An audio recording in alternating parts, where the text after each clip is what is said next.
The words sliced through the Sunday dinner air like a blade. I thought I could love you like my own. A strange pressure built behind my eyes as my Valerie's voice echoed across our dining room. The perfectly carved pot roast on my plate blurred as my peripheral vision narrowed to a pinpoint. The silver fork I'd been holding clattered against fine china, sending a splash of gravy across the pristine white tablecloth. "What did you say?" My voice sounded distant, as if someone else were speaking. Valerie rose from her chair, its legs scraping harshly against hardwood. "You heard me." "I'm tired of pretending." Her voice had lost all pretense of warmth. "You're not my real daughter, and you never will be. I've spent 25 years trying to mold you into something acceptable, but you're just not." My pulse throbbed in my temples as I stared at the family I'd always known, Valerie standing rigid with 25 years of barely concealed resentment etched across her face. My father Robert studying his wedding ring with sudden fascination. My sister Olivia, the biological daughter, the golden child, momentarily looking up from her phone with practiced concern that didn't quite reach her eyes. My name is Rebecca. I'm 28. And this is the story of how I reclaimed my birthright after discovering I was the hidden heir to $1 billion empire. For months, I'd felt the shift in our Sunday dinners. The criticism had grown sharper, the comparisons to Olivia more frequent. "When are you going to get a real job?" Valerie would ask, dismissing my bookstore work as if it were a childhood hobby. Olivia just got promoted to senior manager at her firm. The golden child, always the measuring stick against which I would forever fall short. "Rebecca, sit down," Robert finally spoke, his voice weak. "Your mother's just upset." "Upset?" Valerie laughed, a harsh sound that held no humor. "I'm beyond upset. I'm done. Done watching her waste her life. Done explaining why my daughter can't be more like her sister." Her voice hardened. Done pretending that this experiment in adoption was anything but a mistake. I reached for my bag, the same one I'd started bringing to these dinners 6 months ago when I discovered the truth. My hands didn't shake. Years of preparation had led to this moment, though I hadn't expected it would arrive quite so dramatically. "Nothing to say?" Valerie's voice dripped with disdain. "Typical. Even now, you can't show a hint of backbone." I looked at each of them in turn. Robert now twisting his wedding ring, Olivia already returning to her phone, and finally Valerie, whose face had become a mask of contempt. "Thank you for dinner," I said softly, then turned toward the door. "That's it," Valerie called after me. "You're just going to leave. No drama? No tears?" I paused in the doorway, my hand on the knob. What did you expect? Something. Anything. "You're being kicked out of your family, for God's sake?" I smiled then, just slightly. "No, Valerie, I'm being kicked out of your family. There's a difference." With that, I walked out, closing the door gently behind me. Through the dining room window, I could see them. Valerie gesturing wildly, Robert slumped in his chair, Olivia finally looking up from her phone with something like worry on her face. They had no idea what I'd discovered 6 months ago when I found those papers in the attic. No idea that I knew the truth about my adoption. Not just that I was adopted, which I'd always known, but the real story. The one they'd kept hidden for 25 years. The one that would change everything. As I drove away from the house I'd once called home, a weight lifted from my shoulders. Let them think they'd thrown me away. Let them think they'd finally broken me. In 6 months, they'd learned just how wrong they were. 6 months earlier, I'd been helping Robert clean the attic when I found a metal box tucked behind old Christmas decorations. He'd stepped out to take a call, and something about the way the box was hidden caught my attention. Inside, beneath yellowed newspapers and faded photographs, I discovered documents that changed everything. My adoption papers weren't from the agency my parents had always mentioned. Instead, they connected me to one of the wealthiest families in the country, the Blackwoods. More specifically, I was Gwendolyn Blackwood's daughter. the same Gwendolyn Blackwood who disappeared from public life 28 years ago, only to return a year later, continuing her work as one of the most successful businesswomen in the country. The same Gwendolyn Blackwood who'd recently been in the news for her plans to step down as CEO of Blackwood Technologies, with no clear successor in sight. My hands trembled as I pieced together the truth. My biological mother hadn't given me up willingly. She'd been forced by her father, who believed a scandal would ruin their family name. The Winters, my adoptive family, had been paid handsomely to take me and keep quiet. The money they'd received, they'd used it to start their successful business, the one Olivia now helped run. The same business they'd never let me join, always claiming I wasn't qualified enough. My entire life had been built on their lies. After discovering the truth, I carefully tucked the documents in my purse and returned to my apartment. That night, I researched everything I could find about the Blackwoods and Gwendolyn's history. A news article mentioned her using the same private investigator for corporate matters, Martin Hayes, whose contact information was listed in a business profile. I reached out to him the next morning, explaining who I was and providing copies of the documents I'd found. 3 weeks later, our meeting was arranged in secret at a small cafe 3 hours from my hometown. I took a day off work, telling my boss I had a family emergency, which wasn't entirely untrue. "I've been looking for you," were her first words to me. She had the same dark hair as mine, the same green eyes that stared back at me from my mirror each morning. "For 25 years, I've been searching." She told me everything, how her father had forced her to give me up, how she tried to find me once she took control of the company after her father's death 10 years ago, how the adoption records had been sealed and hidden by the private agency her father had used. "I'm stepping down as CEO soon," she said, holding my hand across the table. Her fingers felt like mine, the same long shape, the same slight tremor when emotional. "I've built this company into something extraordinary, but I never wanted it for myself. I wanted it for you." Over the next few months, I worked with Gwendolyn in secret.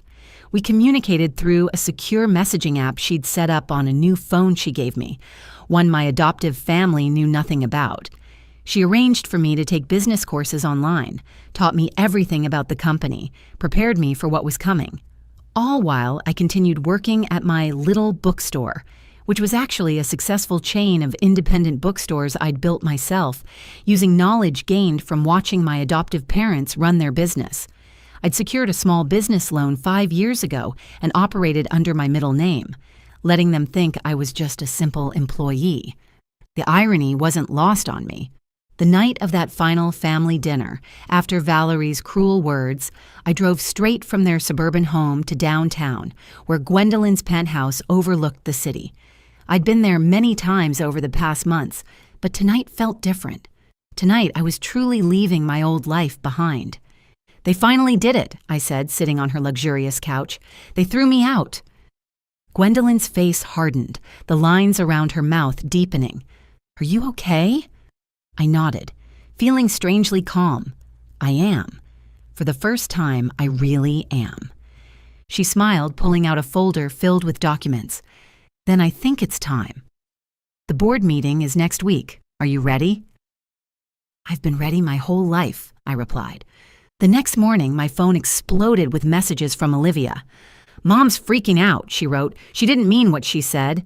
Come home." I didn't respond. Robert called next. "Princess, your mother was just upset. We can work this out." I let it go to voicemail. Even Valerie tried, her message stiff and formal. "Rebecca, you're being childish. We need to discuss this like adults." Like adults? As if she hadn't just thrown away 25 years of supposed motherhood in a single dinner. Instead of responding, I focused on final preparations with Gwendolyn. We reviewed company reports, went over the presentation for the board, fine-tuned every detail of the announcement. "They won't know what hit them," Gwendolyn said, pride evident in her voice. A week after that disastrous dinner, as my adoptive family continued their barrage of messages and calls, the business world was rocked by breaking news. Gwendolyn Blackwood announces successor for Blackwood Technologies. Long-lost daughter returns to take the helm.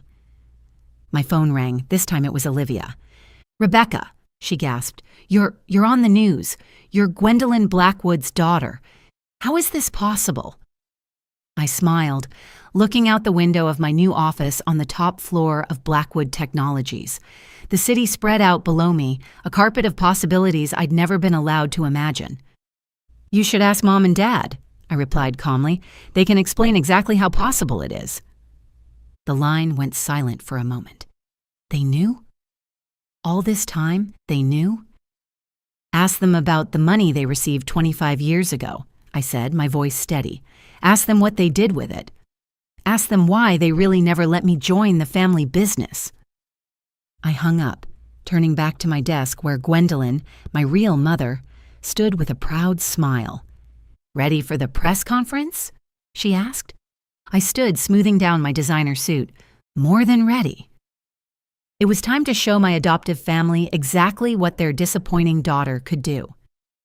That afternoon, we walked together to the company's conference room where journalists had gathered for the press conference. It was a whirlwind of camera flashes and rapid-fire questions. I stood at the podium, Gwendolyn beside me as we shared our story with the world. Well, parts of it anyway. "Miss Blackwood, how does it feel to discover your true heritage? What are your plans for the company? Were you surprised to learn about your biological mother?" I answered each question with the poise Gwendolyn had helped me perfect over the last 6 months. No one needed to know about the tears, the anger, or the years of feeling like I wasn't enough. This wasn't just about revenge, it was about claiming what was rightfully mine. The real show began when my adoptive parents arrived at Blackwood Technologies the next day demanding to see me. Security called up and I instructed them to let the Winters through. It was time to finish this. They burst into my office looking completely out of place among the modern decor and floor-to-ceiling windows. Valerie's perfect makeup couldn't hide her panic, and Robert's usual confidence had vanished. "Rebecca," Valerie started, then corrected herself. "Gwendolyn Jr., we can explain." I leaned back in my chair, taking in their desperate expressions. "Explain what? How you took money to hide me from my real mother? Or how you used that money to start your business while treating me like a burden?" "We gave you everything," Robert protested weakly.